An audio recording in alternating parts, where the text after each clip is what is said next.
candidates brought eggs, and if you're going to throw them, just aim for the purple table, okay? But not the purple person. Yeah, well, I don't know, the purple person, I don't know, who would that be? Well, you. Yeah, you guys are good to go. All right. Well, good afternoon, and thank you for coming to this forum designated to give the opportunity for the candidates for governor to articulate their vision for the state government in the Great Badger State. I'm Jim Perry. I'm a retired campus executive officer and dean of the University of Wisconsin-Fox Valley, now a campus of the University of Wisconsin-Oshkosh. This afternoon's forum was organized and sponsored by UWO's American Democracy Project and the Campus Election Engagement Project. All 6 of the candidates for governor were invited to attend, but as you can see, only 4 of them and their lieutenant governor candidates have chosen to be with you today. The questions for today's forum were conceptualized by Zach Hargis, with help from his faculty advisors David Siemers and James Krieger. I took the liberty of putting them into my own words. So here are the ground rules for today's forum. We'll start with 2-minute introductions by each candidate of who they are, that is the gubernatorial candidates. I don't think we have time for all the lieutenant governors at this time. Who they are and why they're running. Each candidate then will have 2 minutes to answer questions that I will pose to them, and they are not being interrupted. The forum is being recorded for rebroadcast, so after 58 minutes, we'll take a short break and then we will resume, finishing the questions and then allowing the audience an opportunity to ask their specific questions. At the end of the prepared questions, each candidate will be given an opportunity, if they wish, to ask a question of another candidate, and each candidate will have an opportunity for a closing statement of 2 minutes. So, in random order, let's start by asking Maggie Turnbull to introduce herself, and then each candidate can follow in their turn. Maggie? Thanks so much, Jim. I'm Maggie Turnbull. I'm running as an independent for governor of the state of Wisconsin. I'm running as an independent because I don't think that the two-party system is meeting our needs anymore as a population. We have to get away from a system that is obsessed with dividing us from each other and results in relationships that are strained and ruined because of the kind of rhetoric that comes from our leaders. And I know from my own experience serving on the City Council of Antigo, Wisconsin, that when people are sincere about wanting to solve real problems in order to keep cities running and states running, they come together regardless of politics and they just get the job done. I've seen it over and over again. And I think that that's who we really are as a people, and I want to see that reflected in our state legislature as well. I actually want to turn the last few seconds over to my running mate, Will Loesch, to introduce himself as well. My name's Will Loesch. I'm a dad and a teacher from the northern part of the state in Rhinelander. This is my 2nd time running for office. I ran for state assembly a few years back, and I teach government. And so I see the whole spectrum, the political spectrum. I think there's ideas all over the spectrum, but I'm fully with Maggie in believing that the two-party system just isn't serving us, and the two parties have gotten dogmatic, and we're not good at taking the ideas that are called for a given moment, whether that idea originates from the left or the right. And that's why I'm running as an independent. Michael? I'm Michael White. I'm the Green Party candidate for governor. I'm a retired Air Force colonel. I'm a doctor. I work at a major medical system in Wisconsin. I'm running for governor because the number one issue for me is climate change.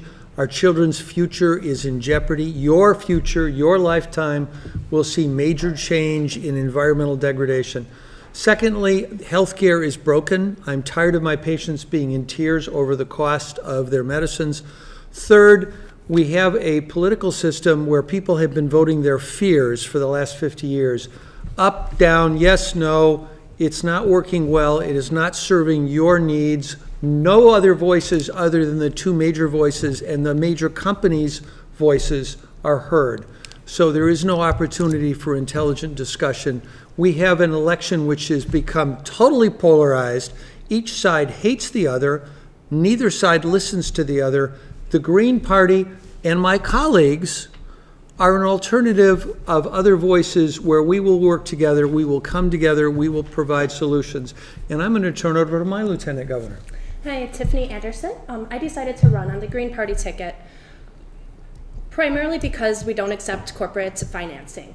It's so difficult as a politician to run the states or the country as for the people when you're getting your major financing from corporations. So I decided Green Party in order to run for the people and to represent your issues instead of major corporations' issues. I am graduated from UWM with majors in human resource management and supply chain and operations management, and I'm fully prepared to help manage the state. Thank you. Arnie. Excellent. We're going out of order, keeping me on my toes. I'm Arnie Enns. I'm running for governor underneath a party of my own invention called the Wisconsin Party. First thing I want to do is thank Zach, Ian, and Gabby for hosting this American Democracy Project. Great idea. Thanks for doing this. And you as well, Jim, for hosting this. It's awesome.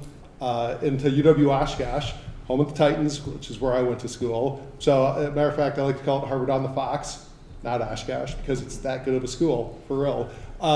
But back to the order of business is I'm running, and it's this thing I'm trying to do societal transformation through political organization and societal organization. So I'm running, but it's not about me. If I run and I don't win, it's just me running for governor, but it's got to be about more than that. That's why I want to do this Wisconsin Party thing. You get ballot access with 1% of the vote. Regardless of getting ballot access or not, we're going to continue to organize. And it's about providing a voice to the disenfranchised, the disillusioned, for the dislocated, for the people that don't have a voice in our current government, because we don't. Right now, our government's really about representing corporate interests to a large degree.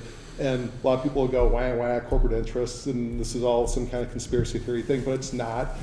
There's actually studies out there. If you go and you do a little bit of research, you'll see that common people's voices aren't heard. The voices that are heard are the people that contribute to the election campaign process, as well as lobbyists. And there's tons of examples, right? Foxconn's one. Another smaller one is the Bucks Arena, right?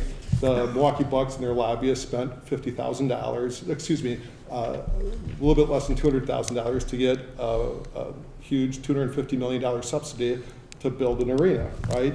That's essentially buying government. You and I don't have that kind of money. The only way we get our voices is if we can take back our government. So the Wisconsin Party has three simple things. And remember, it's about the Wisconsin Party, not about me. And the first thing is to take back your government. The second thing is to leave things better than you found it, which highly echoes Dr. White's Green Party platform as well around environmentalism and the short runway that we have left. And the third thing is to be kind. Thank you, Arnie. Phil. Hi there, my name is Phil Anderson. I'm the Libertarian candidate for governor in Wisconsin. I am a native of Beloit, Wisconsin. I've spent my whole life here except for serving 3 years in the U.S. military as a combat medic in a Patriot Missile Battalion back a long time ago, and where I served was West Germany, which doesn't exist anymore. I'm a graduate of the University of Wisconsin-Madison with a degree in geography. I also have a master's degree in applied theology. I have 2 kids. One of them is here today, not to embarrass him, but my son Samuel was very involved in my political campaign as well. I'm very happy to have him here. I haven't always been involved and interested in politics for my entire life, but about 10 years ago I recognized, much as my colleagues have, that there's a problem with our government. And the fundamental problem isn't about Democrats versus Republicans or liberals versus conservatives or whatever. It's about a fundamental relationship that's broken between people who have rights as people, as individuals, as human beings, and the tyranny that is foisted on individuals and on local communities by government that's being controlled by a 2-party system that, as Tiffany mentioned, is largely controlled by corporate interests. That's why I got involved in government. All of our issues on our platform are involved with local control and returning power and authority back to the citizens without the control of big corporate interests. And I'd like to introduce my running mate, Patrick Baird. We run as a team. Our website is teamgov.org. And real quickly, I've lived all around the state of Wisconsin. I currently work as a patient advocate. I assist people with their health care problems, getting their claims paid and their appeals paid, so I'm very familiar with that particular part of the debate that we're having here. The reason I got involved is very simple. There's plenty of candidates out there who are talking about all the things that government can do for you, all the things that they're promising that government can deliver.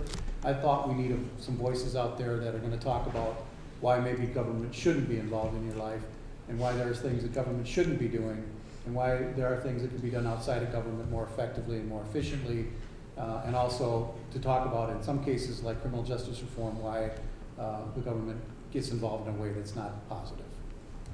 Thank you very much.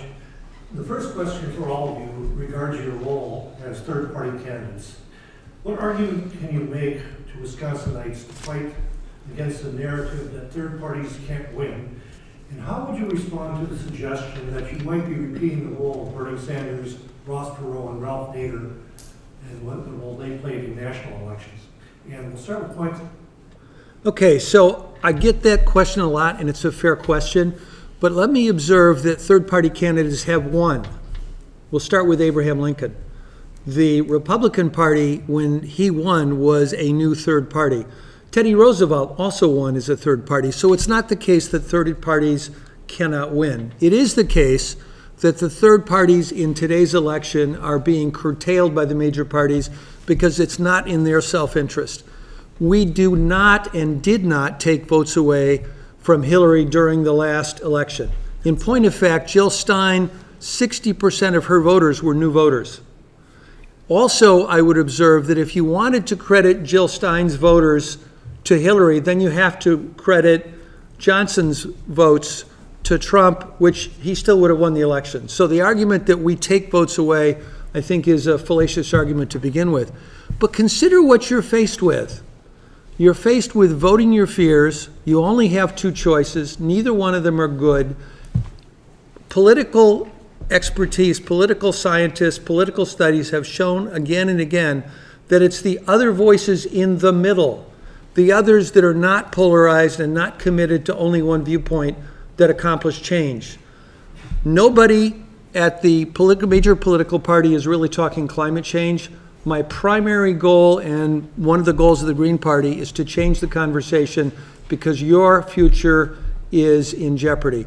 So we bring a new voice to the table, we can influence the major parties, and we may wind up growing a third party. Finally, if we have ranked choice voting, every vote counts.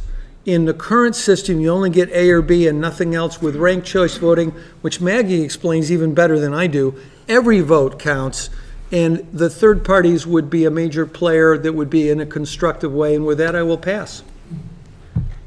Bill? Well, I agree with a lot of what Dr. White said in pointing out the fact that third-party candidates have won, and that the reason that we're not heard in the public sphere right now is because of the massive amount of money that's spent by Democrats and Republicans in order to keep us out. We know that the Wisconsin Broadcasters Association has set artificially high criteria for allowing us in the debates that they sponsor. Thankfully, we have forums like this to participate in where we can get our voices heard, but clearly Scott Walker and Tony Evers are not here, so this isn't even really a forum that really is between all of the candidates involved. I'd like to point out something that we probably all share in common as well. When you set out to run as a third-party candidate or an independent, you know right off the bat that your chances of winning are slim because of the political realities, the money involved, and the way that people generally conceive of politics as being left and right, Democrat, Republican, liberal, conservative. But there's still secondary goals that can be met, but they are required that you vote for third-party candidates if you support them. And that is, there's a protest aspect in it. When the major parties see that people are not just falling in line, if they got a particular issue, an individual has a particular issue, whether it's marijuana legalization, climate change, guns, whatever it is, Democrats and Republicans take those voters for granted. And that's one of the reasons that Hillary Clinton's campaign didn't go so well in Wisconsin, is because she took different blocks of voters for granted in Wisconsin. When you cast a vote for a third-party candidate, in particular a libertarian, you're saying, I am not happy with the two choices I've been given. I reject the idea that Democrats and Republicans can solve problems. I reject the idea that the government can solve all of our problems. And when you make that statement, not only when you answer a poll, but when you cast a vote, then we'll have the situation that we have right now, where since the Marquette poll came out and had Evers and Walker tied at 47, with myself polling at about 5, I'm getting a tremendous amount of messaging saying, drop out and support Tony Evers or Scott Walker, because now they're concerned. Now they're finally concerned about who's not voting for them, who's not falling into line. And that's progress, not only for our campaign, but for everybody. Arnie? Yeah, this is the great part about working with these other candidates is we share so much in common. And I wish that that commonality could be expressed through a current two-party system as well.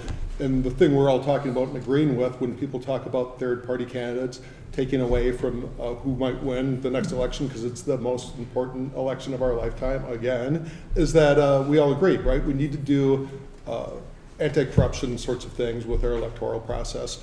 So what I have that's a little bit unique and that I actually asked Josh Call about the last time we had an opportunity to sit with him in a shared forum was if he would support the American Anti-Corruption Act. It's an act that's put together by constitutional lawyers that represent the whole spectrum of politics in the United States, and it calls for election reforms as well as governmental reforms to eliminate the influence of lobbyists as well as money in the election process. So I think we can all agree we should do those kinds of things, but only by running as a third-party candidate can we even have that conversation. Both parties say they want to get the money out of politics and get the corruption out of government, but yet it's a captured system. It's a captured regulatory system, like a lot of issues we have with the way our regulatory system works, but the election process is a captured system. There's a whole industry built around this. Michael Porter, he's a Harvard strategist kind of on competition thinking person, has an effort he's put out that's also about calling this out, and they have reforms that they suggest. So it's not just third-party people, it's people in business that are highly respected, and it's both sides want to reform this broken process of how our elections work. Because right now you do have just two choices, but it's a duopoly. And what we should move towards is multi-party representation. Things like fair districting are a great idea, but we really need to have more of a proportional representation system if we really want to solve these problems, so all voices can be heard and be a part of a conversation on what our government is, what our social contract is, and what we really owe to each other. I got a lot more than that. I got a whole page on my website, so hit that up if you want to, okay? And Maggie? Yeah, so I've had quite a few people come up to me in the last 6 months and say, you know, I haven't voted in 20 years, but I like what you're saying so much that I'm going to be at the polls this year. And that reaction to the idea of an independent leadership has been present since the very beginning of this campaign. Even when I was getting my signatures, I had people, you know, you're carrying a clipboard, right? And nobody wants to talk to you when you're carrying a clipboard. But as soon as I say, I'm running for governor as an independent, it's like, stop in their tracks, come back, what? Really? And it's like this excitement, this energy for something new and different besides these two main parties. And that is valuable to us as a people. We just need to reclaim our original courage that enabled this country to overcome so many obstacles in the past, where people really just stood up for what was right. And a lot of those people were willing to do that, even if they were the only one. And when we're in a situation where people are hedging everything and can't even go anonymously into a polling booth and vote for the one thing they really believe in, that's a bad situation for our country. You know, we need to be courageous as individual voters. We cannot continue to hedge and second guess and try to predict what everybody else is going to do and then proclaim, well, you can't win, because that refrain, you can't win, it's like a mantra that works against us. We say it over and over again, even though we don't have evidence for that, right? The election hasn't happened yet. But by saying you can't win over and over again, you're creating a self-fulfilling prophecy. And if all the people just voted for what they really believed in, we would win. The next question addresses the state budget, and Arnie, we'll start this with you. Medicaid requires the state to pay more in health care costs year by year, and it has created a 2 decades-long fiscal crunch in the state. Previous and current administrations have raised income taxes, raided the transportation fund, and slashed salaries and benefits of public employees. How would you ensure that the state has enough revenue to remain solvent? Excellent. Zach, thanks for this question. Well written. Answering in the context of that question, it's difficult because you have to raise taxes essentially. So that presupposes you keep the system as it is. And what I would do, and I've mentioned this on the website and in other interviews in the past, is that we have to step back and look at our healthcare system holistically. So to presuppose it all has to be paid for from the state government the way that's funded in order to fill the gap with Medicare isn't necessarily true. The fundamental issue we have with healthcare is that it keeps going up in cost and our quality of service doesn't get better. The OECD, this consortium of countries that are market-based democracies in the world, put out numbers on healthcare. And right now the US is spending 18% of our total GDP on healthcare. And the average for the OECD nations is less than half of that. And yet we have the worst outcomes on average of any country. We're in the bottom quartile of almost every measure for healthcare outcomes. So that makes you stop and think the very system we have using Medicare and Medicaid and saying we just have to fund gaps in that in order to provide insurance is the wrong approach. What we really have to do is do what other countries have done and look at a single payer approach with universal coverage such that we can negotiate as a large collective group of people against the system itself, which is set up for its own self-interest and its own profit motives. 20%, almost $1 in $5 goes towards healthcare. And that really has a drag on our economy. It prevents us as individuals to have a free-flowing labor market as well, especially amongst younger people. You have poor job quality opportunities, and oftentimes you're scrambling how to figure out healthcare. Once you get a job at healthcare, you feel locked into it. So it has a drag on us in so many different ways that we really have to step back, not just look at it from the perspective of what gaps we have to fill. Ideally, we'd pay a little bit more towards healthcare as a collective society, and we'd pay less as individuals. And that way you'd get an outcome like the rest of the OECD nations have right now. Thanks. Phil? Well, I agree with Arnie in assessing the problem. Healthcare has gone up, health insurance has gone up in every way, shape, or form, including private health insurance and government-run insurance. The problem, though, the basic problem is that the insurance industry is writing all of the legislation that goes to the federal and state governments. Obamacare was written by lobbyists. That's why you heard all the people that were about to vote on it saying that they hadn't read the bill and they don't know what was going to happen. Lobbyists wrote Trump's response to it that he presented after being elected. Lobbyists are involved in every aspect of our government. And the result of that is we have health insurance that's involved in every aspect of health care. The option to that is freeing primary care and basic services from insurance. I belong to a subscription service in Madison. There are other subscription services available where you get your primary care by paying a monthly fee that covers your basic exams, visits, the doctor writes prescriptions, and basic labs. It costs less than $100 a month. There's nobody subsidizing that for me. I pay for that. And I carry health insurance for for unexpected things like insurance is basically meant for. If we look at the analogy of car insurance, think about if you had to have car insurance to cover every single thing you did with your car, how expensive would that be? How bureaucratic would that be? And how much control would the insurance company have over what you drive, how you drive, where you drive? That's the same thing with healthcare right now.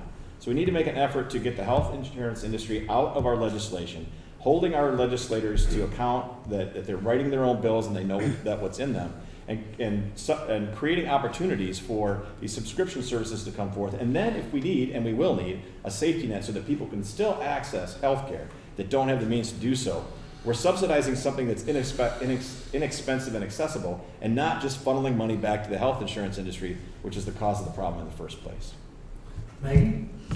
Yeah, I really appreciate both Arnie and Phil's ideas. I would say on the healthcare front that I am in favor of taking the federal dollars that are available for expanding healthcare to the people who need it most and can't afford it.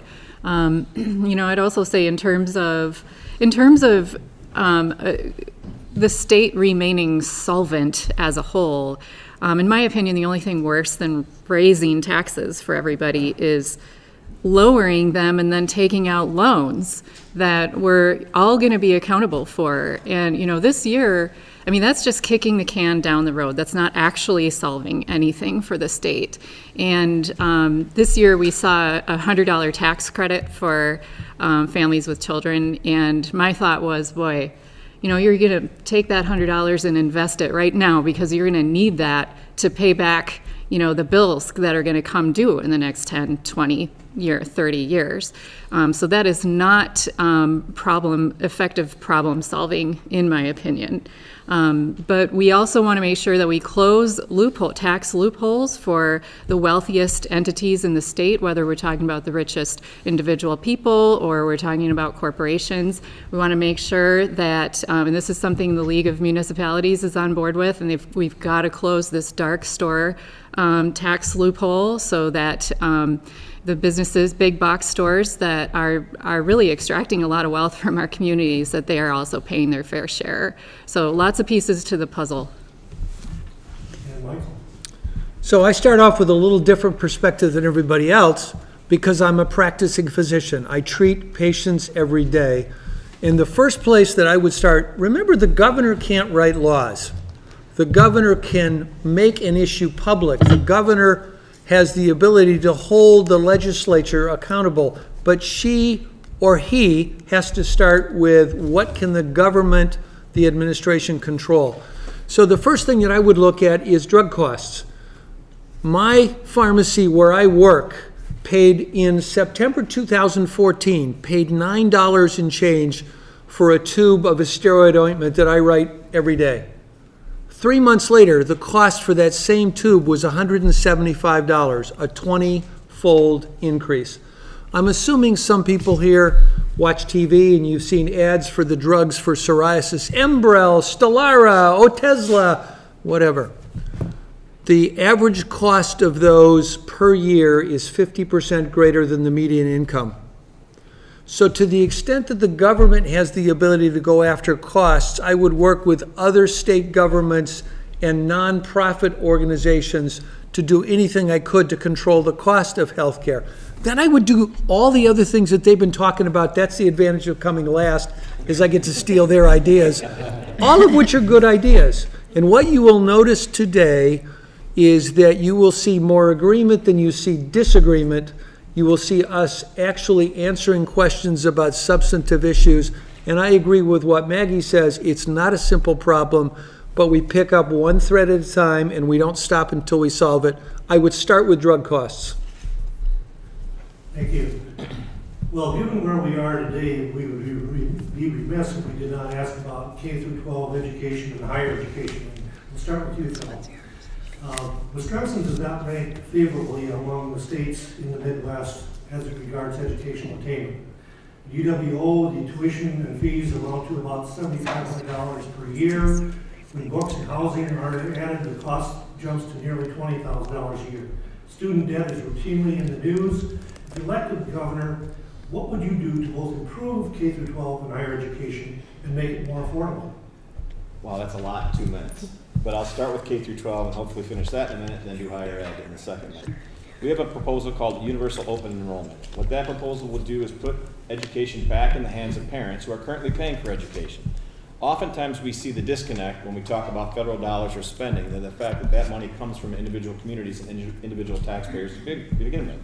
For example, our K through 12 system is funded by property taxes. And everybody pays property taxes. Whether you own a house or not, if you're a renter, you're paying property tax through your landlord. What we seek to do is put parents back in control by freeing up the dollars that are normally assigned to open enrollment, the situation where you can take your children and move them to a different school district and there's a dollar amount that changes hands between districts.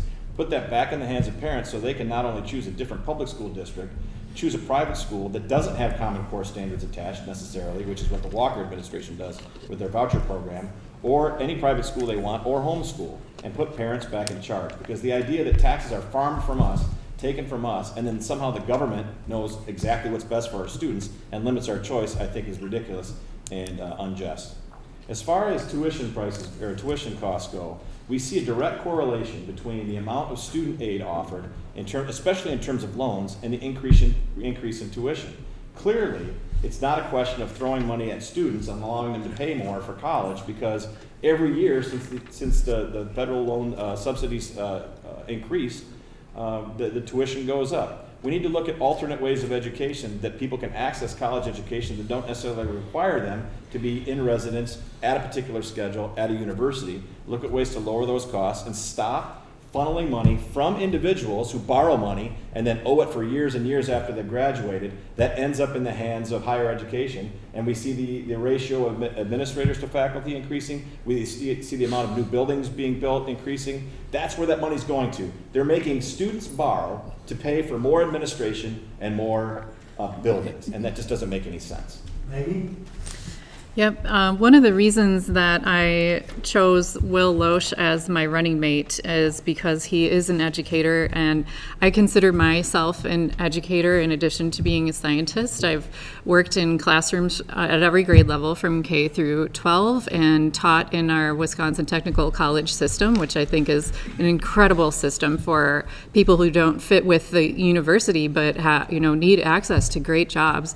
And then the university system itself, which has been under attack by this administration, I think it's fair to say. And one of the changes I'd like to make is make sure our Board of Regents is actually representing the interests of education in our state and understands the purpose of the UW system. And we want to focus too on the individual colleges and what their strengths are and really play to those strengths, and then maybe do some distance learning to be more efficient as a UW system. But I want to turn it over to Will to talk about K-12 in particular. Yeah, first of all, I would say that it's important to recognize that every single one of us benefits from public schools, whether we have kids in the system or not, and even if we spend our whole lives going through private schools. The nurses that are going to take care of us in our final years likely were educated at a public school. So we all benefit from it, so we all need to support it.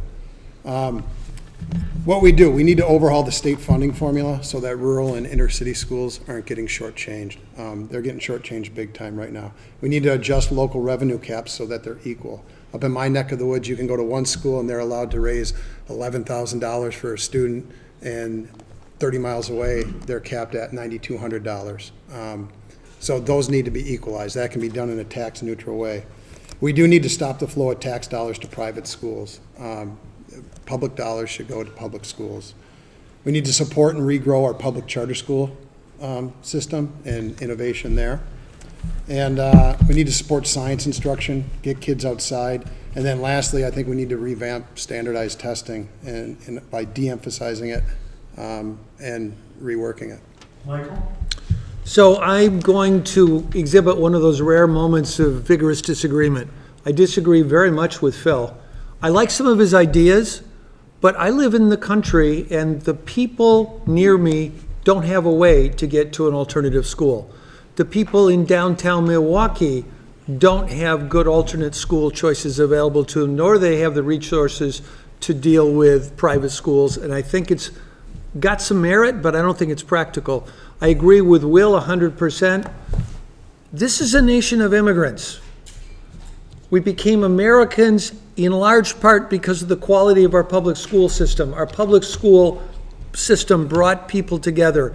It is the foundation of giving everybody in an egalitarian society an equal start in life. So I think it is most important, I would not ignore higher education, but I think it's most important to focus on our primary schools first. And I got to tell you, every time I look, it gets more complicated. The devil's in the details, and I actually don't have all the answers. I would hire Will and people like him to help me find the right thing to do, which is not driven by lobbyists. It's not driven by special interests. It would be driven as much as possible by parents. And I would go from there. I don't think the answers are simple. In some cases, we are going to have to throw money at it because I think our educational system has been underfunded. But we need to get the people that know what they're doing involved, get politics identity, racial identity, and all the other things, religion, all the other things that have been muddying the waters out of it, and focus on what does it take to provide a quality education for every student in every school in the state. And with that, I pass. Again, going last is great because I can say I agree with just about everything. And with what Will had said and what Michael had said, I agree with. Also with Phil, going back at the secondary education process, yes, we do have to look at putting caps on or asking why we spend so much money on buildings and administration for education. But starting with K through 12, I agree we have to rework the formula for distribution of property taxes throughout the state for its allocation. We have to remove local caps. But we also have to step back and ask ourselves a different question. So as governor, what I'd like to do is establish a blue ribbon commission, and it's one of those kind of amorphous terms, but yeah, we need to get the smartest and brightest people that we have to talk about what we should have for an educational system, because ours is failing us. And it's not just K through 12, it's also our post-secondary educational processes. We started with the Wisconsin idea of UW-Madison. We need to remember that and go back to that on how we can best serve all the people of Wisconsin and everything in Wisconsin with their educational process. We've gotten away from that. And we have to ask ourselves, we imported the system 200 years ago that was great for the Industrial Revolution, but we have to build a new system, one that works in today's economy, and also the realities of climate change we have within our system. We need to teach fundamentally different things that I call our 4 C's, and that I charter this Blue Ribbon Commission with, that it's about teaching creative thinking, critical problem-solving skills, collaboration, and communication. And you can get that from our educational system, but it's not the focus of it. And to me, those are the kinds of things we have to do and reinforce through our whole life cycle. Even post-secondary education and beyond, we should all be continuously learning, continuously trying to better ourselves and the world around us. That's part of what our social contract is with each other, and education is one of those key pillars of our society that we have to pay a lot more attention to and not quibble over small items with it like we do now, and be narrowly focused only on things like charter schools or what gets taught. My time's up, thanks. Okay, Maggie, you're first on this one. We've all seen billboards about Scott holes.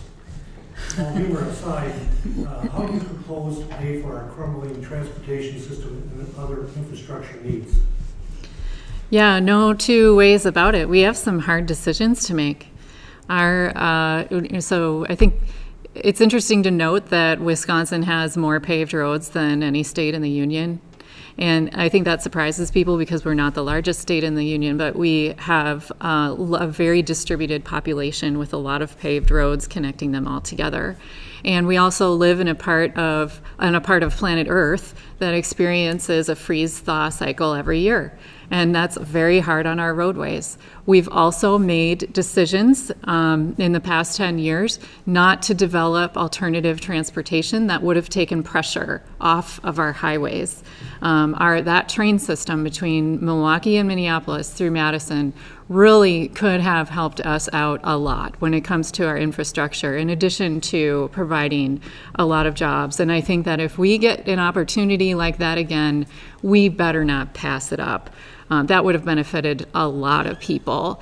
And the rejection there was just purely a rejection of President Obama.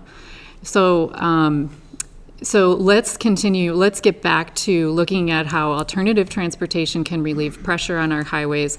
We are gonna have to just straight up, we're not made of money, right? So we're gonna have to just straight up prioritize what are the most serious projects that are affecting the most people and cause the greatest safety hazards. And we're gonna have to do those first and work our way down the list. I hope that when we are building roads, we can move toward a model where we're taking 15-year bids. We want a highway. We don't just want a new highway. We want a highway that's going to last at least 15 years. What's it going to cost? And that's the bid. Because every time we have to fix something, it interrupts our economy. We get blocked traffic, we get accidents, we get a lot of problems. And so just by investing a little bit more up front on high-quality roads, we could save ourselves in the longer run. But we have to be intentional about that. And then something that this might be a small part of the puzzle as well, is do we actually need as many paved roads as we have? So I will stop talking now. Thank you so much. Michael? So I agree with everything that Maggie said, so I can pass that, but I want to talk about the railroad for a minute, because we're going to come to Foxconn eventually.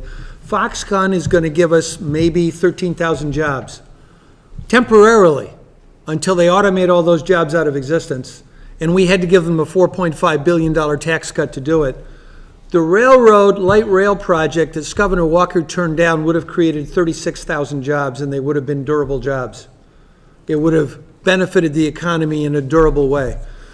So what would I do about our roads? Well, I like what La Crosse County is doing. I got a flyer in the mail telling me on Tuesday there's going to be an advisory referendum. Do I want to pay for the roads personally by borrowing money, kicking the can down the road, and paying interest for a long time? Do I want to raise my license plate fees for me and all the truckers? Or do I want to take money from those evil tourists that come into town and will tax all the tourist industries because they're destroying our roads? I would argue that each of those has a little bit of merit, but I think we're going to do some of each of them because I don't think it's going to be a simple problem to solve. And I think we're going to have to prioritize. We're going to have to pick the most serious places first. We're going to have to go, I've never heard this 15-year project before, so I'm going to steal that idea because I think that's great. I'm retired military, and we did have projects in the military that I was involved in selecting where it had, this has to last X number of years. When you invest in equipment for an overseas military installation that may come under fire, you have very specific criteria that need to be met, and durability is one of them. So I'm going to steal all of Maggie's ideas and throw in a few of my own, and I'm done. Arnie? Yeah, so, again, I agree with a lot of things these guys just said, so I'm not gonna cover it again. But I would think that we should pay out of our current revenue streams for the things that we use today. So with taxes, you'd either have a gas tax or else you could add something that's more of a progressive tax rather than a regressive tax and make it be associated with the value of a vehicle or a number of wheels on a vehicle for truck drivers and the like, as a way to have more proportional spend for usage of roads. But the larger questions about infrastructure, and this is where I'm going to bring up a subject completely unrelated but ties back with it, if you will bear with me for a minute. It's around our economy in general. We constantly preach growth in our economy. If you look over a 90-year history, it's between 2% and 5% every year except for a handful of years where you have a recession. We have to change how we operate as a society, or else we're going to run out of resources, and that ecological disaster that's looming is going to come at us even quicker. So part of an infrastructure plan or a road plan or consumption of petrofuels have to be a part of that degrowth. So I would advocate, and I would use the governor's office as a platform to talk about, is let's pursue zero GDP growth for 2 years while we talk about how to shrink in a smart way. Because we have to shrink our economy, we have to shrink our infrastructure, we have to shrink our consumption and materialism if we're going to have any shot at being sustainable within the carrying capacity of Earth as a system. I know that's a lot of stuff, it's kind of long-winded, but if you go and you have the time, I have a page on my website for it, but look up degrowth or negative GDP growth. There's alternative economic models that we need to discuss if we're really going to truly say, I believe climate change is happening, or I believe we have sustainability issues, or I believe we're poisoning ourselves and our society. If you believe that, you cannot continue to vote the way you vote or to believe in constant growth. If you want to change that, you have to start advocating for different ways of thinking in large about our society and what we do every day and what we do as individuals. Because what we're doing today is not going to work. Thanks. Well done. Okay, let's turn to our natural resources, and Michael, you're going to be first. No? Oh, I didn't get a chance to Well, I'm answer sorry, the question. I missed you, Phil. Check it out, you were, sorry. Well, that's no problem. You can get the This is truck. actually a subject that I have a good deal of experience with. Not only did I study urban transportation as part of my geography degree, but I've been in the taxi business in Madison for about 25 years. Something we should talk about when we talk about large-scale alternative transportation projects is that pretty much every train system that's been imposed on a city or a state in the last, well, since Chicago grew up around its train system, and New York did as well, is that they lose money and they're low on ridership. You can't impose a mass transit situation that's involved in trains on an existing developed area because there's not population density enough for that, there's not ridership enough for that, and while there's probably politics involved, I'm sure there was politics involved in the rejection of the train idea, there was also serious cost issues about what was being picked up by the federal government, what would it cost the state, and how many people would ride it. And that was part of the situation as well. And I personally oppose the train as somebody who's been involved in that industry. But the problem with the DOT and about building roads is actually about, we don't even really know how much it costs to build roads. It's interesting that Maggie brought up that we have the most paved roads in the country. I did not know that. But I don't think it's just because we have a dispersed population, because other states have that, or because of our climate or whatever. We know for a fact that there's a ton of corruption in the Wisconsin DOT, going back through the Tommy Thompson administration. Those people that lobby the state government and legislators have an office right across the street from the Capitol, and they're up there all the time. And as a matter of fact, just a couple of weeks ago, it was pointed out by the Journal Sentinel that the Wisconsin DOT regularly double pays contractors for parts of road projects in Milwaukee, and those contractors didn't have the sense or they're not used to having to report that back to the state in a way that it would get returned. Clearly, there's a ton of corruption. So the first thing I'll do as governor is order a forensic accounting firm to do an audit of the Wisconsin DOT, so at least we can get to a point where we get rid of all the waste, fraud, and abuse and the corruption and find out exactly what it costs to build a road in Wisconsin, and then go from there. All right. Now, the state's natural resources in you, Michael. According to the Milwaukee Journal Sentinel, the current administration and majority party have engineered a major shift in how the Wisconsin DNR operates, loosening regulations protecting our natural resources. Employment within the DNR has fallen by 22%, a reduction that started in the Doyle administration. The Division of Science Services has been eliminated. The phrase climate change has been banned from the DNR website. How do you view these changes, and what would you do as governor to address our natural resources challenges? It is not true that I paid Zach to write that question in a way that would fit everything I wanted to talk about. But I'm the Green Party candidate, and the main reason I got involved in this was concern about the environment. I could go on for, I promise this won't take longer than 20 minutes.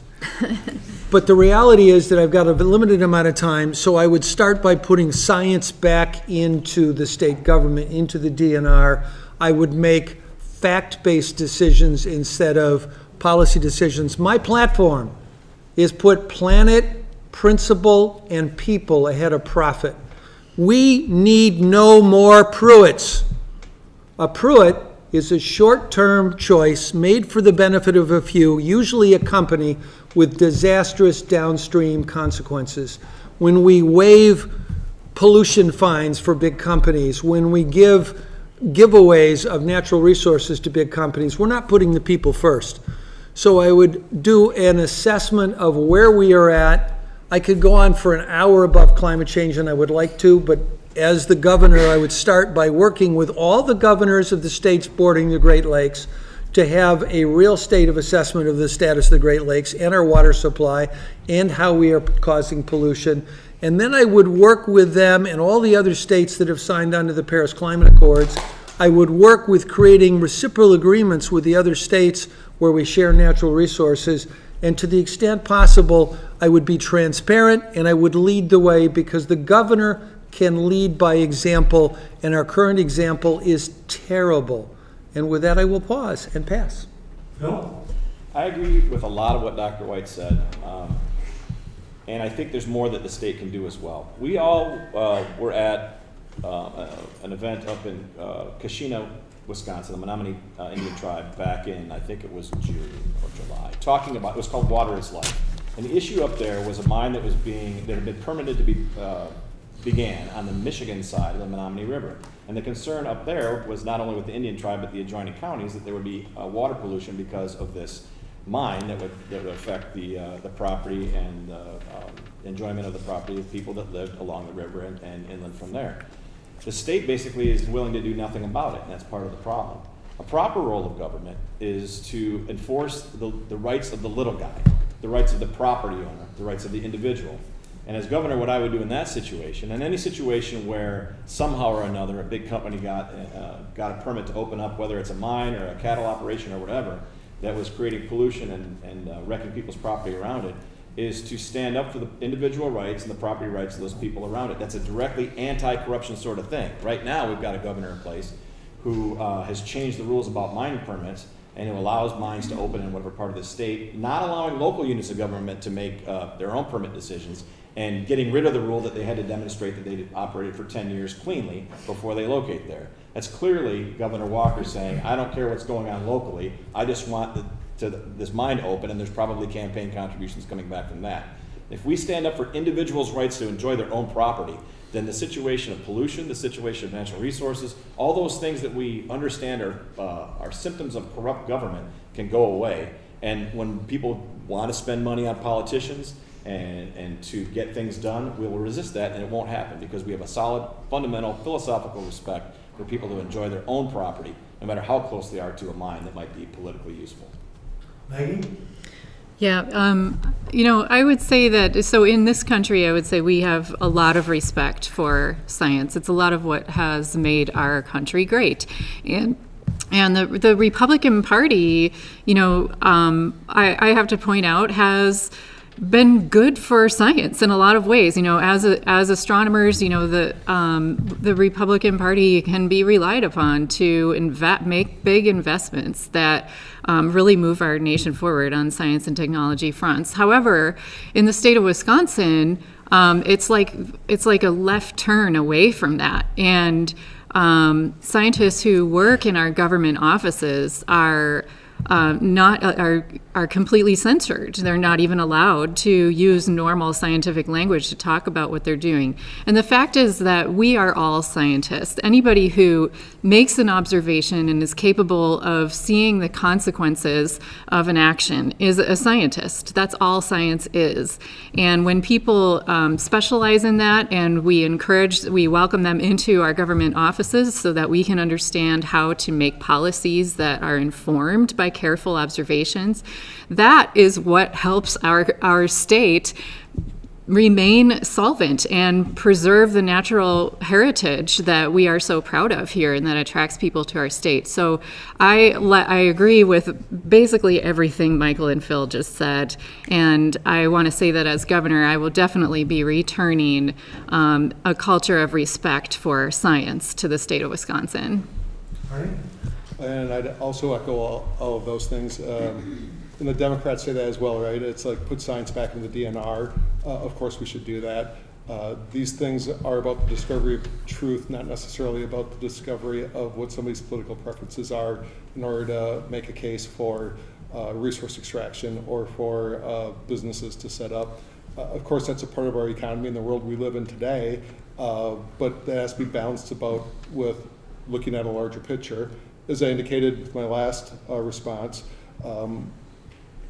our society's at risk because of these things that we could call existential crises. So regarding natural resources in the DNR, you can disavow climate change if you want to, but to me that's like putting your head in a hole and ignoring the facts of things. But even if you were to do that, there's other markers of a lack of sustainability that we have to start paying attention to. And it includes things like lack of species biodiversity. That's a crisis that's happening right now. If you look at alternate news sites, you'll see a lot of information around like 75% insect die-off studies in Puerto Rico or in a place in Germany that they've studied for hundreds of years. We don't really talk about that in the current debate between Walker and Evers, but those are the things that should make us stop and ask ourselves fundamental questions around sustainability and natural resources in the world around us. Or even if, let's say, you disallow those two things, we still see the results of too much phosphorus and nitrogen in our environment from our runoff. We see it in our lakes and our waterways, which is a part of the DNR stuff as well, or you'll see it in the south of Florida with red tides killing everything. That's a marker as well that we're living beyond our means. So, long story, written a little bit short, we have to stop looking at our growth paradigm and our economy without looking at the system around us in which we live. So I think we have to use the platform of the governor and our social contract to talk about these things and make really hard choices. Because the U.S. uses 30% of the global resources, yet we have about 4% of the population. It's not sustainable. We have to find a way to shrink that.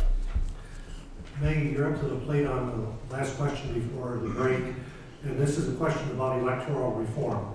In this election cycle, the Republican and Democratic gubernatorial candidates have raised and spent something around $14 million. Some claim this has a corrosive effect on politics. How much have you spent in your campaign, and what changes could you affect as governor that would improve the Wisconsin electoral process? Right. So my campaign is about a $15,000 campaign, which I actually feel is too much. That is, normal people cannot afford that. And about half of that was raised through small contributions. The other half I put up myself because I really wanted this to happen. I believed in what we could do here.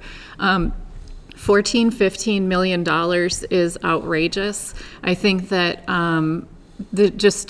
to look at that incomprehensible amount of money and the impact that it's having on our democracy in the state is it's mind-boggling, and we have to we have to find our way out of this big money stranglehold that we're stuck in right now with our democracy. There are a couple ways that we can do this.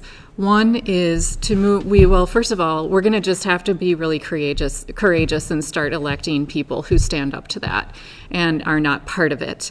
And what I would do, my first act actually on day one of becoming governor would be to instate a governor's commission on election reforms, day one, so that we can begin drafting legislation that'll move us toward ranked choice voting, where you rank all your candidates. You don't just pick one, you rank them, and if your favorite, independent candidate doesn't get enough votes to stay in the race, then your vote will still go to your second choice. I support that as a concession to the fact that we are no longer able to walk into the voting booth and just vote for the best candidate. We need that safety net, so I will support it. But otherwise, I want to look at the Wisconsin Broadcasters Association and the Marquette Law School, and I want to look at the influence they are having on our elections, because through polling, which is very inaccurate, these people determine who they're going to poll and how they're going to do it, and it actively steers when these polls are reported, they are steering people towards certain outcomes, and I think that's wrong. Arnie? Yeah, election reforms, we need it left and right. I already mentioned the American Anti-Corruption Act, and Maggie had said that she'd have them draft legislation. That'd be a great place to start. And whoever gets elected as governor next should do the same thing. We should all demand that. We should make that a central issue to the campaign if it's at all possible. Because our election process, our electoral process, is a captured market that's owned by the two special interest groups that are the Republican and the Democratic Party. They don't want competition. They won't engage with us. And they don't want to change the laws and the regulations that would allow that system to change. Because those two parties are actually owned by special interest groups and moneyed elite and corporations as well. So they essentially run the system. The system is rigged, and we're getting screwed. And if we don't do something about that and we change our election process, then we're going to continue going down this path, and it's not going to end well.